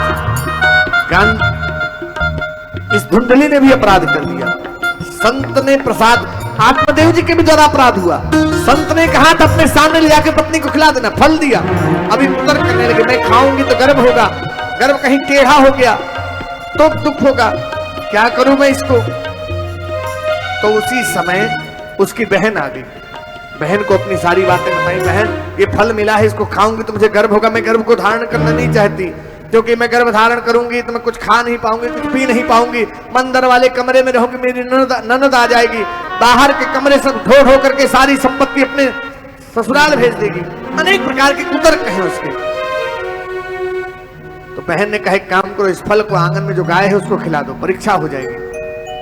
रही पुत्र की बात, तो मेरे 7 पुत्र हैं, 8वां गर्भ में है। तो जैसे जन्मेगा मैं तुम्हारी सेवा के बहाने तुम्हारे घर रहूंगी और तुम्हें ये दे दूंगी। अपने तुम तब तक गर्भवती होने का नाटक करो और अपने बेटे के बारे में कह दूंगी मर गया। ठीक है, रुक गई। अब रुकने के बाद सेवा करते करते एक समय आया, उसके पुत्र जन्मा। उसने उठाकर धुंधली को दे दिया, अपने बेटे के बारे में कह दिया मेरा बेटा मर गया। महाराज आत्मदेव को सूचना मिली, भाग कर आए, जात कर्म संस्कार किया। लेकिन 3 महीना और बीती तो उस गाय को जिसको फल खिलाया था, उस गाय की गर्भ से भी एक बालक का जन्म हुआ। पूरा शरीर मनुष्य जैसा है, लेकिन उसके कान जो हैं वो गाय जैसे हैं। समय आया, दोनों बालकों का नामकरण हुआ। गोकर्णः पंडितो ज्ञानी, धुंधकारी थी महाखलः। धुंधली जब नामकरण हो रहा था, आत्मदेव जी ने सोचा मैं अपना नाम आत्मदेव है तो बेटे का नाम रखूंगा परमात्मदेव। लेकिन धुंधली ने कहा कि सुनो, अच्छा जिसकी जो वस्तु नहीं होती उस पर ज्यादा ही हक जमाता है। तो धुंधली ने कहा सुनो, 9 महीना पेट में हमने रखा और नामकरण करने की बारी आई तो तुम्हारे नाम के अनुसार ये नहीं चलेगा। मेरा नाम धुंधली तो मेरे बेटे का नाम धुंधकारी है। चलो ठीक है। दूसरे वाले का भी नाम भगवान ने सोच लिया, परमात्मा देव जी ने, कि जब बड़े वाले का नाम माँ के नाम के अनुसार तो छोटे का नाम भी माँ के नाम के अनुसार हो जाए। कान गाय जैसे थे इसलिए उसका नाम रख दिया गोकर्ण। गोकर्ण पंडितों ज्ञानी धुंधकारी की महाखल। जिस घर में इकलौते पुत्र होते हैं उनके बिगड़ने के मार्ग कुछ ज्यादा ही होते हैं, क्योंकि जो जो वस्तुएं मांगते जाते हैं सब पूरी होती जाती हैं। धुंधली का इकलौता बेटा तो ये है धुंधकारी। गोकर्ण तो उसकी दृष्टि में अपना बेटा नहीं है। तो जानते हो परीक्षित क्या स्थिति होती थी? कुछ मांगता तो मिल जाता, जुआ खेलने लगा। जुआ खेलते खेलते मदिरा पीने लगा, मांस खाने लगा। एक दिन गोकर्ण जी ने कहा, रे तूने तो ब्राह्मण के घर को नरक बना दिया है। तो अपने पिता को उल्टे सीधे अपशब्द कहे और मारने के लिए दौड़ा। और जैसे उल्टे सीधे अपशब्द कहे मारने के लिए दौड़ा तो ग्लानी में दिन भर वो कमरे में बैठे रहते थे, कभी किसी से बोलते नहीं थे। समय से निकलना, भोजन करना, फिर चले जाना कमरे में। ये दृश्य रोज गोकर्ण जी देखते थे। आज चल करके अपने पिताजी के पास आए, देखिए पिताजी आप बहुत दुखी दिखाई पड़ रहे हैं, लेकिन एक बात कहूं आपसे, सुखस्य दुखस्य न कोपि दाता। सुख दुख देने का कोई दाता नहीं है। परो ददाति कुबुद्धिरेषाम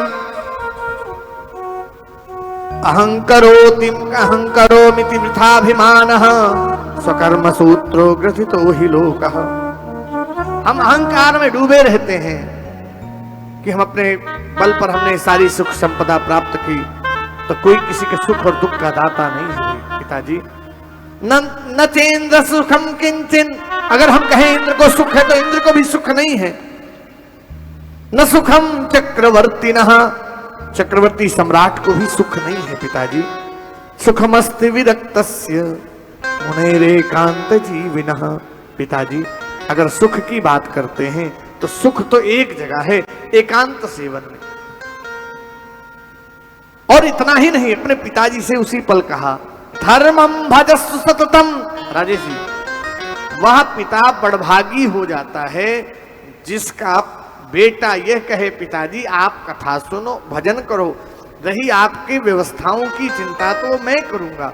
उसी दिन वह पिता धन्य हो जाता है। जैसे आज गोकर्ण जी ने कहा, धर्मम भजस्व सततम त्यज लोक धर्मान। पिताजी आप लोग चिंता त्यागो, आप सिर्फ और सिर्फ भगवान की कथा में अपने मन को लगाओ। और जैसे ये बातें कहीं अपने मन को कथा में लगाओ, जानते हो परीक्षित, हे शौनकादिक मुनियों, गोकर्ण जी ने उसी दिन से भागवत जी का चिंतन प्रारंभ कर दिया और चिंतन करते करते भगवान के धाम चले गए।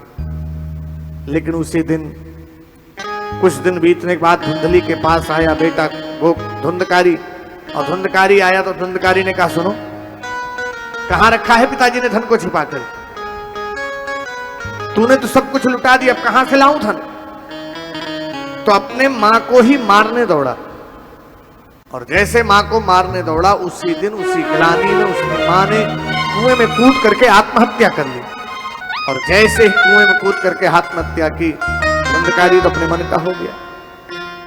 मन का हुआ तो अब गोकर्ण जी ने सोचा, जब माँ जी नहीं, पिताजी नहीं, तो घर में रहकर क्या करूंगा, तीर्थ यात्रा में चले गए।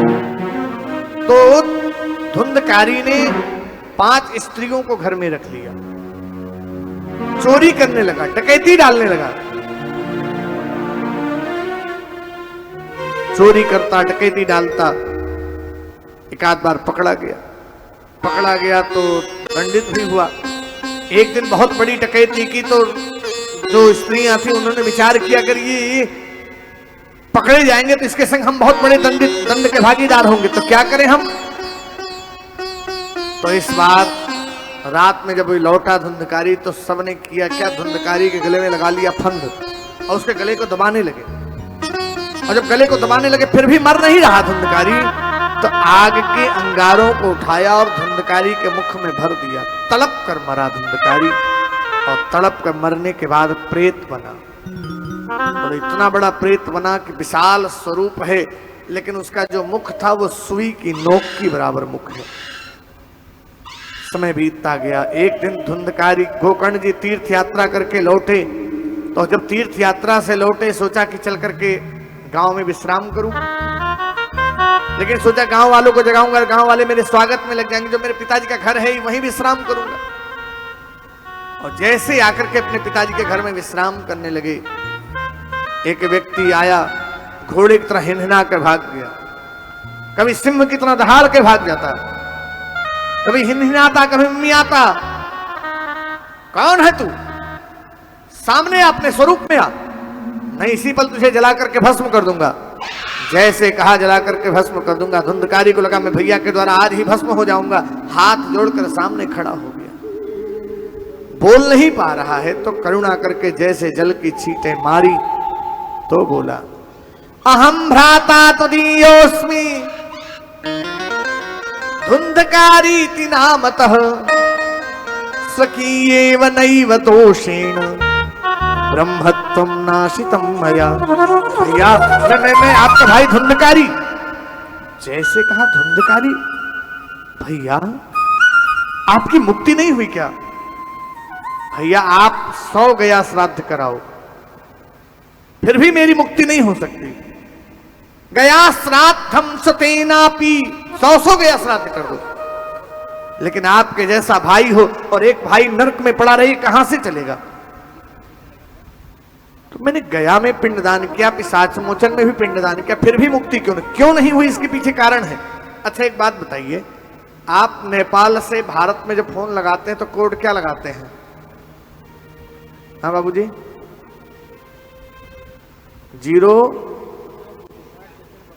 091 और फिर उसके बाद लगा करके फोन लगाते हैं। वहां से भारत से लगाएंगे तो +977 और फिर यहां फोन लगाएंगे, फिर अपनी बात हो पाती है। पहले तो बेसिक फोन था, जिले वाइज था, तो मानो बेसिक का याद रहता था, लेकिन तो देश का बेसिक का वाला तो काम खत्म हो गया। देश का याद रखना, तो कोड नंबर होते थे तो बात होती थी। ऐसे ही हम जब गया जाते हैं, गया गए हैं ना, नहीं जा पाए, चलिए किसी भी तीर्थ में जाते हैं, पिंडदान करना होता है, तो पिंडदान करते समय पंडित जी पूछते हैं महाराज आपका गोत्र क्या है? तो आप बताते हो कश्यप या जो भी गोत्र हो। कोई कहता गर्ग गोत्र, कोई कहता सांडिल्य गोत्र, कोई कहता कोई गोत्र, अपने अपने गोत्र बताते हैं। फिर पूछते हैं प्रवर क्या है? प्रवर बताते हैं। अब जब गोत्र बताते हैं, गोत्र माने कोड नंबर। महाराज गोकर्ण जी आत्म धुंधकारी के लिए पिंडदान किया, गोत्र अपने पिताजी का बोला, आत्मदेव जी का, लेकिन ये है किसका बेटा? धुंधली का बेटा नहीं है, धुंधली के बहन का बेटा है, दूसरे गोत्र से आया है, इसलिए मुक्ति का कारण नहीं बना। लेकिन भैया आपके जैसा भाई हो और मेरी मुक्ति ना हो तो कैसे चलेगा? तो दूसरे दिन सीधे सूर्य नारायण से वार्ता की। ए भैया झांकी वाले व्यवस्थापक, मौका पाके बतियाने में न लगिए, कथा है। चाहे तो हम 2-4-10 भजन गावे, भजन में समय बितावे, लेकिन भजन नहीं, कथा सुननी है। भागवत कथा सुनने बैठे हैं, एकाग्रता पूर्वक कथा सुनिए। जरा सा आप प्रमाद करोगे, बतियाने में लगोगे, काम की बात चली जाएगी। बोले राधे राधे। गया श्राद्ध।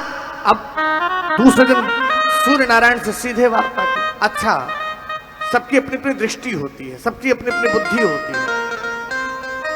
गीध ने कहा मैं देखा हूं तुम नाही, हे बंदरों मैं देख रहा हूं। गीधई दृष्टि अपार, बूढ़ भयऊ नत करत्यूं, कछुक सहाय तुम्हार। मैं देख रहा हूं सीता जी अशोक वाटिका में बैठी, तुम नहीं देख पा रहे। वो उसकी दृष्टि थी, तब देखा ना। अच्छा वहां पर ऐसे ऐसे वीर हैं, अंगद कहीं जाऊं मैं पारा, ये संशय कछ फिरती बारा। अंगद का सामर्थ्य है, कहते हैं कि मैं उस पार जा सकता हूं, आ नहीं सकता हूं। अंगद जी अपने सामर्थ्य को कह रहे हैं, सबने अपनी अपनी सामर्थ्य को कहा। ये क्षमता थी जिसकी जैसी जो क्षमता थी अपनी बातें कही। तो ऐसी ही अच्छा एक अंतर्मन की आंखें वाली एक कार्यक्रम चलता करुणपति, उसमें एक बच्ची आई थी जो आंखें पट्टी बंद करके पुस्तक पढ़ ले रही है। वो दिव्य दृष्टि उसको प्राप्त है, वो कृपा भगवान ने उस पर की है कि वो चेतना जगा करके वो कर ले रही।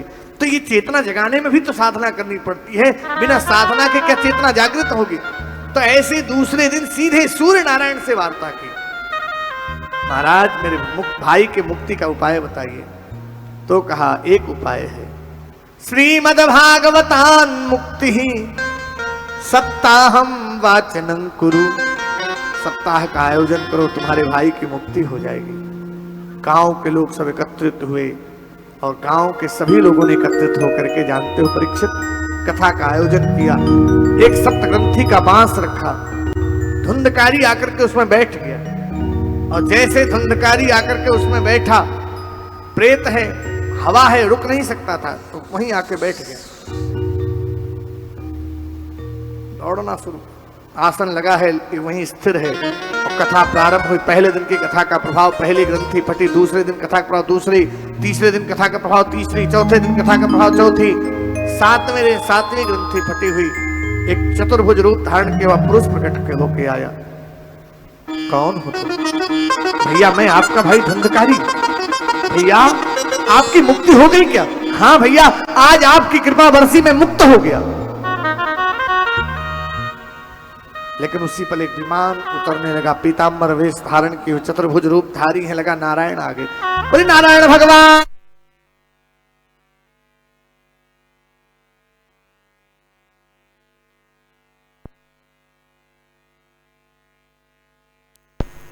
जैसे लगा कि नारायण आ गए, लोग बड़े प्रसन्न हुए।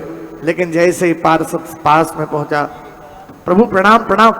अरे मैं नारायण नहीं हूं, तो मैं तो उनका पार्षद हूं, कैसे आना हुआ? ये आपके भाई धुंधकारी है ना, इनको ले जाने के लिए आया हूं। तो कथा तो सबने सुनी, अकेले धुंधकारी को क्यों ले जा रहे हैं? बोले सबके सुनने में फल में अंतर आ गया। अदृढ़म चाहतम ज्ञानम। संजय भैया सुनते सुनते जरा सा ऐसे वैसे होंगे ना, काम की बातें चली जाएंगी। अदृढ़म चाहतम ज्ञानम, दृढ़ता पूर्वक सुनना होगा। प्रमादे नहतम श्रुतम, और जरा सा प्रमाद किया, कथा का फल गया।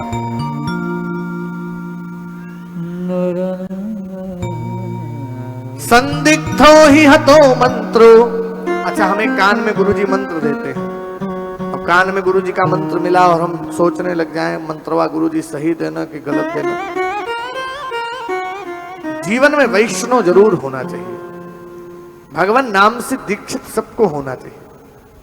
भागवत का अधिकार है कि बिना वैष्णव को भागवत का ज्ञान प्राप्त नहीं हो सकता।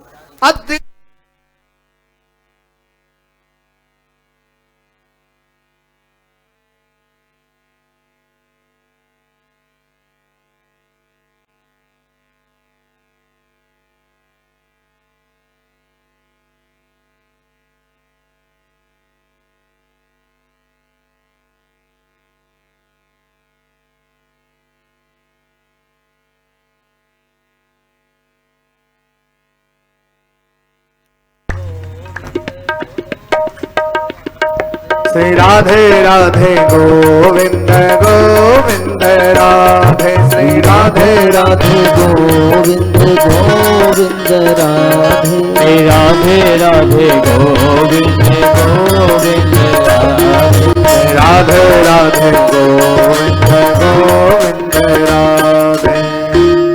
व्यग्रचित्तो हतो जपः। हम माला फेरने बैठे हैं और पता चले फूफा जी दरवाजे पे आ गए। बहनोई जी दरवाजे पे आगे जल्दी जल्दी माला फेरने लग जाए तो समझ लेना चाहिए कि जो माला हमने जपी वो निष्फल हो गया। व्यक्त चित्तो हतो जपः। और उसी समय पुनः गांव वालों के लिए कथा का आयोजन हुआ और पूरे गांव के लिए भगवान ने पार्षदों के सहित उपस्थिति करके उन सबकी मुक्ति दिलाई। इतना ही नहीं, जहां सौनकादिक मुनि को कथा सुना रहे वहां भी भगवान प्रकट हुए। इसी महात्म्य चर्चा आती, जहां ज्ञान वैराग्य भक्ति को संत नारद जी लेकर के बैठे हैं, सनकादिक मुनि कथा सुना रहे हैं, वहां भी मुक्ति का मार्ग प्रशस्त हुआ और भगवान स्वयं प्रकट हुए। प्रहलाद जी अकेले नहीं आए, भगवान प्रहलाद जी को लाए। क्या कर रहे हैं प्रहलाद जी? ताली बजा रहे हैं। प्रहलाद स्थानधारी तरल गति अच्योत्थम कांसधारी। उद्धव जी कांस बजा रहे हैं। वीणाधारी नारद जी वीणा बजा रहे हैं। राग कर्तार्जुनो भूत इंद्रोवादी मृदंगम। जय जय सुकरा कार्तने ते कुमारा। यत्राग्रे भाव वक्ता सरसर चनया व्यास पुत्रो बभूव। एक बात और बड़ी सुंदर निवेदन करके आज की कथा को विश्राम देंगे। कथा की महिमा और उसका विधान जान लें। कल से सभी को चाहिए, कल तो मंगलवार है, मंगल है ना, परसों से तो अगर टूटी हुई तुलसी पत्र रखे तो लेकर के आवे और ठाकुर जी पे भागवत जी पे तुलसी पत्र जरूर लाकर चढ़ावे रोज। और भागवत जी की परिक्रमा का विधान है। कामवर की जगह है, सीढ़ी यहां लग जाएगी। 4 परिक्रमा भागवत जी की जरूर करनी चाहिए। ऐसी तैयारी के साथ रोज उपस्थित है। दूसरा प्रयास हो 7 दिन व्रत रहें। बोले महाराज बहुत कठिन है, वो भी निराहार, कुछ बिना लिए दिए, बहुत कठिन काम महाराज। तो महाराज दोनों समय फलहार। बोले बहुत कठिन। एक समय फलहार। बोले बहुत कठिन। बोले भोजन कर लो, कोई मना ही नहीं। भोजनम तु वरम मन्ये कथा श्रवण कारकम। उतना ही आहार का सेवन करें जिससे निद्रा महारानी कृपा न करें। तो कल के दिवस से सभी को चाहिए समय से अपनी उपस्थिति। कथा का समय कितने बजे है? 3 बजे से। कल ठीक समय 3 बजे से हम आप सब कथा पंडाल में होंगे। लाइव आज वाला हुआ है कि नहीं? चल रहा है? चल रहा है। आज डी लाइव है। आज की कथा डी लाइव है। अभी थोड़ी देर बाद रात में चलेगी कथा नेट के करीब होने पर। कल हम चाहेंगे राजेश भैया जो फाइबर है उसको यहां तक करवा लें। वो जो नेट देता है थोड़ा पास में रहने पर कनेक्टिंग ज्यादा अच्छा होगा। और लाइव कथा ठीक 3 बजे से हमारे नाम पर हमारा चैनल है। 3 बजे टाइम घोषणा, 4 बजे आए, 5 बजे आए, कुछ आवे है ना। और हमारे YouTube चैनल पर ही आनंद भूषण जी महाराज, और YouTube चैनल पी न्यूज पर भी आनंद भूषण जी महाराज पी न्यूज, और हमारे YouTube चैनल पर, फेसबुक पेज पर ये कथा कल से लाइव रहेगी। आज की कथा डी लाइव हो जाएगी। नेट कनेक्टिंग थोड़ा दूर है, पास में हो जाने पर थोड़ा और अच्छा रहेगा। और जो आपके सगे संबंधी रिश्तेदार हैं जरूर अपने व्हाट्सएप का प्रयोग करते हुए अपने मोबाइल में स्टेटस लगा दें, अथवा एक ब्रॉडकास्ट लिस्ट बनता है उस पर बना करके शेयर करें, फेसबुक पे शेयर करें, जिससे ज़्यादा से ज़्यादा लोग कथा का लाभ प्राप्त कर सकें। जितने अधिक से अधिक लाभ प्राप्त करेंगे उतनी अच्छा होगा। बोले राधे राधे। हरि सुंदर नंद मुख हरि सुंदर नंद मुकुंद सभी लोग खड़े हो जाएं। नारायण हरि ओम। हरि सुंदर नंद मुकुंद हरि नारायण हरि ओम। हरि केशव हरि गोविंद हरि नारायण हरि ओम। हरि केशव हरि गोविंद हरि नारायण हरि ओम। हरि सुंदर नंद मुकुंद हरि नारायण हरि ओम। हरि सुंदर नंद मुकुंद हरि नारायण हरि लोग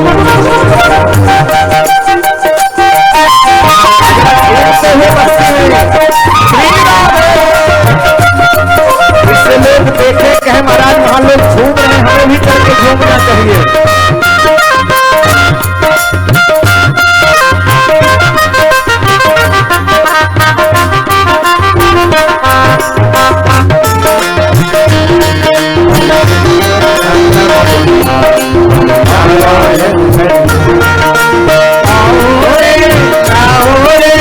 गोकुल के प्यार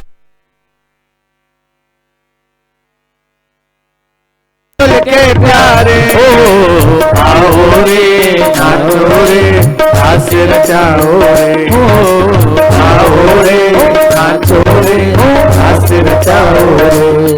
हरि सुंदर नंद मुकुंद नारायण हरिओ, हरि सुंदर नंद मुकुंद नारायण हरिओ। हरि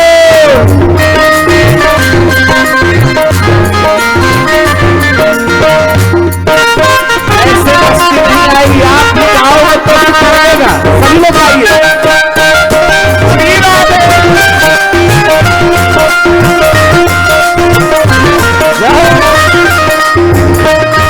हरि सुंदर नंद मुकुंद हरि नारायण हरिओ, हरि सुंदर नंद मुकुंद हरि नारायण हरि।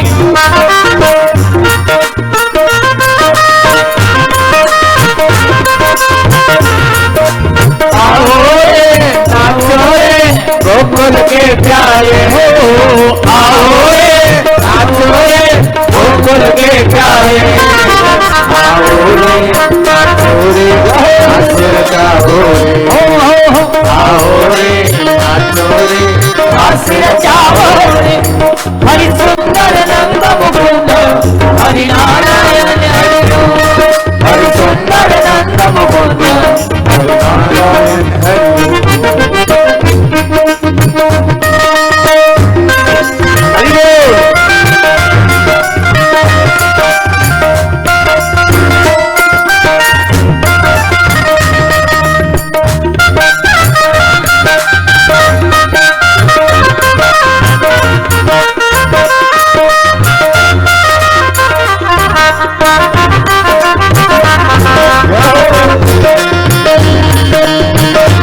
ताली बजाइए, हरि बोल।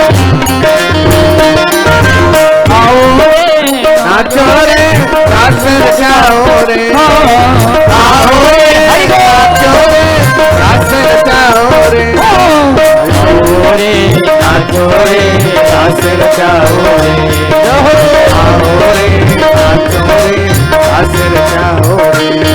हरि सुंदर नंद मुकुंद नारायण हरिओ, हरि सुंदर नंद मुकुंद नारायण हरिओ, हरि सुंदर नंद मुकुंद हरि नारायण हरिओ, हरि सुंदर नंद मुकुंद सभी लोग आइए प्रेम से।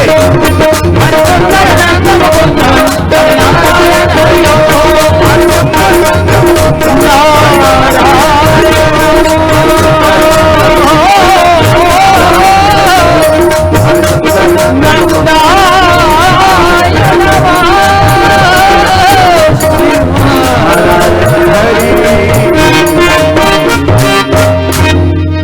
जय जय राधा रमन हरि बोल, जय जय राधा रमन हरि बोल, जय जय राधा रमन हरि बोल, जय जय राधा रमन हरि बोल। गिरधर तेरी आरती गाऊं, गिरधर तेरी आरती गाऊं, आरती गाऊं प्यारे तुमको दिखाऊं, आरती गाऊं प्यारे तुमको गाऊं, तेरी आरती गाऊं, बाकी बिहारी तेरी आरती गाऊं। मोर मुकुट माथे पर सोहे, प्यारी बंसी मोर मन मोहे। देखी छवि मैं तो बोली बोली जाऊं, बाके बिहारी तेरी आरती गाऊं, गिरधर तेरी आरती गाऊं।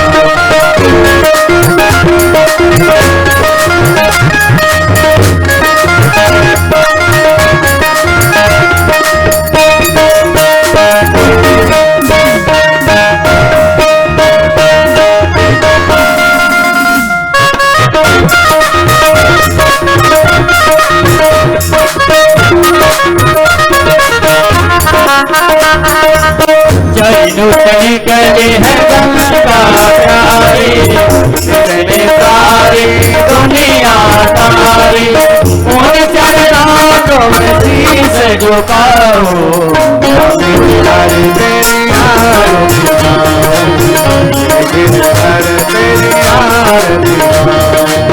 काशिनाथ के नाथ आप हो, दुख जीवन साथ आप हो, उन चरणों को मैं शीश झुकाऊं, तेरी आरती गाऊं, तेरी आरती गाऊं। श्री हरिदास के प्यारे तुम हो, मेरे मोहन जीवन धन हो, प्यारी छवि तेरी मन में बसाओ, तेरी आरती गाऊं, तेरी आरती गाऊं,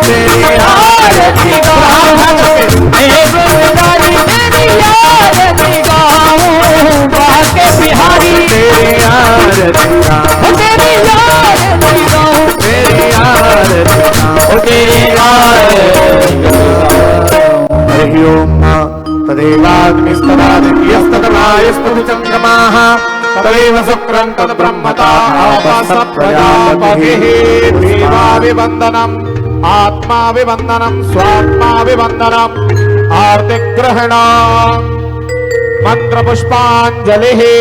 हाँ जी, जो मुख्य यजमान जी है उनके हाथों में पुष्प दें आचार्य जी।